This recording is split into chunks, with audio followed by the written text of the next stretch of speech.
നമ്മുടെ നാട്ടിലെ നബിദിനത്തിൻ്റെ ഒരു പ്രത്യേകത കാണിച്ചിട്ട് ഞങ്ങൾക്ക് ചില ആൾക്കാർക്ക് ഇത് വലിയ പ്രത്യേകത ഒന്നും ആയിരിക്കില്ല, പക്ഷെ ചില ആളുകൾക്ക് വലിയ പ്രത്യേകത തന്നെ ആയിരിക്കും.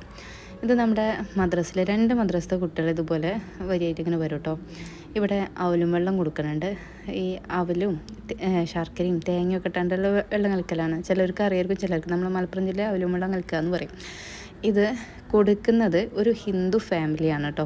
ഇവർ വർഷങ്ങളായിട്ട് ഇവിടുത്തെ മദ്രസയിൽ വരുന്ന 2 മദ്രസ കുട്ടികൾ ഇതേമാതിരി വരും. ഇത് ആദ്യത്തെ മദ്രസയാണ്, പിന്നെ വരുന്ന രണ്ടാമത്തെ മദ്രസ ഉണ്ട്. ഈ 2 മദ്രസത്തെ കുട്ടികൾക്കും ഇവർ കലക്കിയിട്ട് കൊടുക്കും കേട്ടോ.